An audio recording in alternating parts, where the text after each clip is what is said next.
చాలా మైండ్ వేగంగా పరిగెడుతుంది. ఎందుకంటే పనుల ఒత్తిడి కావచ్చు, వెళ్ళాలనే తపన కావచ్చు.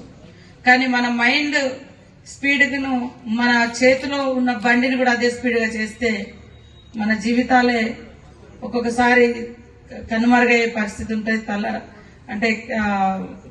తలకిందులయ్యే పరిస్థితి ఏర్పడుతుంది.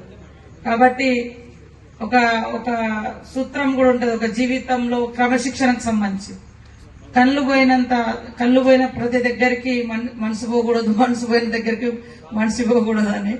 అట్లనే మరి మన పని ఒత్తిడిని బట్టి దాన్ని ఉరికి పోతుంటే ఖచ్చితంగా మన ఒక్కొక్కసారి రోడ్డు మీద పోతుంటే మన ముందేం కనపడదు, వెళ్ళాలనిపిస్తా అంటే వెళ్తా ఉండదు. సడన్ గా ఎవరో ఒకరు వస్తారు, వచ్చినప్పుడు అప్పుడు మన చేతిలో ఉండదు, మనం బలైపోతాం. అమాయకంగా పాపం వాళ్ళ దారిలో వాళ్ళు పోతుంటే కూడా బలైపోతాం.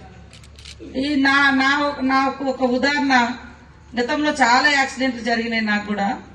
మేము కూడా అప్పుడు 2009లో ములుగు నుంచి హడావుడిగా హైదరాబాద్ పోతుంటే ఇక్కడ మేము కొంచెం స్పీడ్ గానే ఉన్నాము.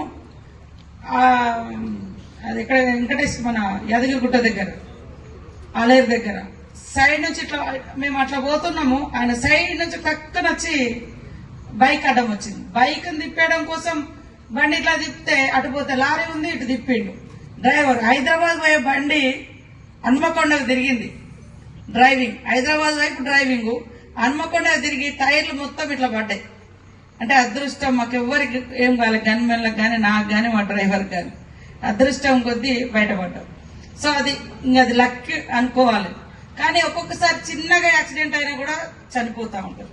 ఆ యాక్సిడెంట్ చూసిన తర్వాత ఎవరు బతకకూడదు మా యాక్సిడెంట్ అయితే. కానీ అప్పటి నుంచి నేను ఖచ్చితంగా బెల్ట్ పెట్టుకుంటా. బెల్ట్ పెట్టకుండా బండి అసలు ముందుకు నడవనియను, మాక్సిమం బెల్ట్ పెట్టుకుంటా. అట్లానే ఇప్పుడు మా సోదరులందరూ కూడా ఒక్కొక్కసారి మన తప్పు లేకున్నా బలి కావాల్సి వస్తుంటది. ఆ టైంలో కూడా మనల్ని రక్షించేది ఈ హెల్మెట్. దానికి అయ్యే ఖర్చు 1000, 1500, 500 ఉంటుంది. మనం ఒక్కొక్క రోజు మన వాళ్ళు డిన్నరో లేకుంటే పార్టో లేకుంటే రోజు అలవాటు ఉంటే దానికోసం తెచ్చుకుంటాం.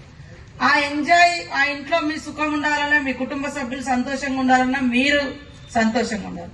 మీరు కష్టపడి సంపాదించుకున్న రూపాయి ఈ అనుకోని యాక్సిడెంట్ లో మీకు ఏదైనా గాయాలై లక్షలు హాస్పిటల్లో పెడితే మీ సంపాదన అంతా హాస్పిటల్కే పోతుంది. దానికి బదులు ఒక హెల్మెట్ కొనుక్కుంటే ఖచ్చితంగా మనకి ఒంట్లో ఎక్కడ తగిలినా జాగ్రత్తగా ఉండగలుగుతాం. తలకు తగిలితే మాత్రం చాలా బతకడం కష్టం ఉంటది. ఒకవేళ బతికించాలన్నా కూడా లక్షల రూపాయలు పోయాల్సి వస్తుంటది. ఒక్కొక్కసారి స్పాట్ లో కూడా డెత్ అవుతాం. అందుకనే హెల్మెట్ అనేది చాలా ఇంపార్టెంట్. సేమ్ టైంలో తాగి డ్రైవింగ్ చేయకూడదు. ఫోన్ కూడా ఇట్లా ఫోన్ పట్టుకొని పోతుంటాం, సడన్ గా ఎవరో వస్తారు, తక్కువ బ్రేక్లు వేస్తాం, మనమన్నా పడతాం. మొన్న కూడా ఇక్కడ ఒకటి అయింది, పోలీసులను చూసి సడన్ గా బ్రేక్ వేసి ఆయన ఎక్కడో పోయి పాపం చనిపోయాడు. అంటే కొంత అంటే అక్కడ ఏదన్నా